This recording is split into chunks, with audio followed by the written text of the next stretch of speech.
অবস্থা ভাই ব্রাদার, পাঁচ আটটা নাই, পাঁচ আটটার সুযোগ নাই, শুধুমাত্র সুন্দর সুন্দরী রমণী আর আমার প্রাক্তন ছাড়া চাইটা আবার মজা নাই। তো বিষয় হইতেছে কি, পয়েন্টে আসে, আজকে কথা হবে পয়েন্টে পয়েন্টে। এই যে 2025-এর বইমেলা, এই বইমেলা, এই উত্থান কার জন্য?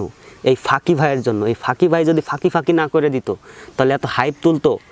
আর মিয়া আপনারা আমার নিয়ে ট্রল করেন। এই যে আমি বইটা লিখছি, এই বইটা তো 2020 সালে আমি লিখছি। আপনারা প্রথম প্রকাশ দেখেন না? আপনারা কি ফকিন্নি নাকি? হ্যাঁ, তো বিষয় হইতেছে কি, আমি একটু শান্তি মতো আমার প্রাক্তন ব্যবসা করে খাইতাম, সেটা আপনারা আর খাইতে দিতেছেন না কেন ভাই? আমার প্রাক্তনে কি সমস্যা করছে? মানুষ তো বউ ব্যবসা করে, মানুষ তো মা ব্যবসা করে, আছেন একজন। আবার মানুষ তো আবার ওই যে এক স্যামরের নিয়া ওই কি বলে, ওই সাজুগুজু ব্যবসা করে, বউ ব্যবসা করে, হিপিস হিসাবে এইটাই। তা আমি করলে দোষ কিতা? আমি আরও দোষ কিতা? এই যে আমার প্রাক্তন সাইডে গেছে, আমি প্রাক্তনকে কোনো দিন ক্ষমা করবো না। ক্ষমা করবো কেন? প্রাক্তনকে যদি ক্ষমা না করে আমার যদি ইনকাম আসে, ডলার আহে, তাহলে তারে ক্ষমা করে লাভ আছে বেড়া? লাভ নাই। আমার প্রাক্তন সাইডে গেছে বহু বছর হয়েছে, বহু বছর হয়েছে। এই বাগান আগানে আমি আগে ভিডিও বানাইতাম, ঠিক আছে? সেই বাগান আগান থেকে ওইটা আমি একটু ঢাকা শহরে গেছি, ঢাকা শহরের বাতাস একটু শরীরে লাগছে, সুন্দরী সুমন্দরী রমণী আমার আশেপাশে ঘুরে, এইটা দেখলে তো আমার ভাই মাথায় কাজ করে না। তো মাথায় যেহেতু একটা ছেলের কাজ করে না, এ তো একটু উল্টাপাল্টা করবোই। হেডারে তোমরা একটু ভালো দৃষ্টিতে নিলেই তো হয়। এই যে আমি কি সব সময় কি খালি মেয়েদেরই হাত ধরে কসলাকসলি করি? মেয়েদের হাত ধরে কসলাকসলি করি? একটা সময় আমার প্রাক্তনের হাত ধরে আমি কসলাকসলি করতাম। হ্যাবিটি গেছে গা, হেবিটি গেছে গা, গিয়েই আমার কপাল খুলে গেছে। বাঙালি হচ্ছিল বোকাচোদা। বাঙালিরে আবেগ দিয়া সব কিছু করা যাইব। বাঙালিরে মাথায় ঠেকাইলেও যা হইব না, আবেগ দিয়ে তার চেয়ে বেশি কিছু হইব। তাহলে সমস্যা কি? আমি আমার প্রাক্তনদের নিয়ে যদি ব্যবসা করে খাইতে পারি, তাহলে আপনাকে সমস্যা কি? সমস্যা আমি তো দেখি না। আর মানুষের তো উত্থান পতন আছেই। হিরো আলম বই লিখলো, হেডা আপনাকে কোনো মাথা ব্যথা নাই। আমি ফাঁকি সাহেব, আমি বই লিখলাম, আপনাকে মাথা ব্যথা। আমার বই পড়া পড়া বেটারা ভিডিও বানাইতেছে। কি সমস্যা ভাই? আমি বাগান থেকে উঠে আইছি, এর লেগা চলে আসছি আবার বাগানে। থাকলাম না আপনাকে ঢাকা শহরে, কি হয়েছে? থাকলাম না, হ্যাঁ? কিন্তু ভাই, আমার প্রাক্তনের হাতের থেকে এই সুন্দর সুন্দর রমণীর হাত নরম ছিল বেশি।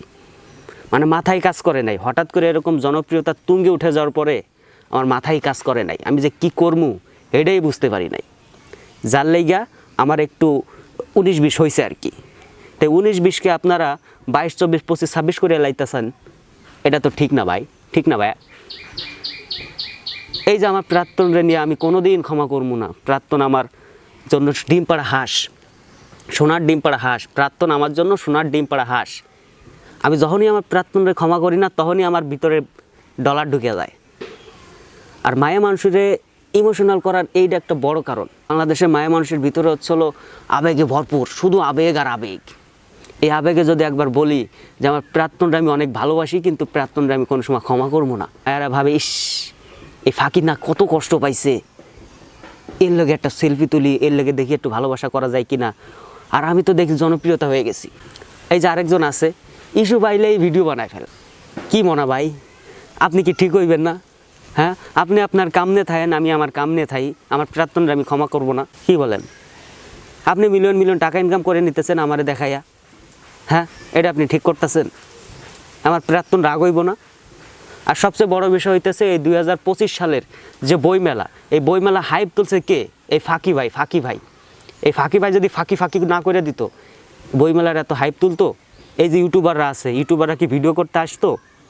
তাকে কি ডলার ঢুকতো? এই জন্যই আমার প্রাক্তনটা আমি ক্ষমা করি না মিয়া। তা যাই হোক, আজকে কথা হবে পয়েন্টে। 5 আটার সুযোগ নাই, 5 আট তাহি নাই। প্রাক্তন ছাড়া আর বইমেলার ওই সুন্দরী সুন্দরী রমণী ছাড়া আমার আবার চাইতে মজা নাই। হ্যাঁ, ওইটাই। অ্যান্ড বিষয় হইতেছে কি, এই যে আমার যৌক্তিক দরবার, এই যৌক্তিক দরবারে এখন থেকে নিয়মিত ভিডিও আসবে, এবং নিয়মিত এই যৌক্তিক দরবারে বিভিন্ন ধরনের ভুনা খিচুড়ি কইরা আপনাকে দিমু। বাঙালিকে বোকাচোদা বানানোর 101টা উপায় আছে, সেটা আপনাদের আস্তে আস্তে দিমু। প্রাক্তনরা কিন্তু ক্ষমা করবো না। প্রাক্তনরে কোনো কথায় ক্ষমা করা যাইব না, কারণ প্রাক্তনরে ক্ষমা করলেই ডিম পাড়া হাঁস শেষ। যতদিন ক্ষমা করবো না, ততদিন শুধু ডলার ঢুকতে থাকবো, ডলার ডলার। কি বোঝা গেছে ভাই?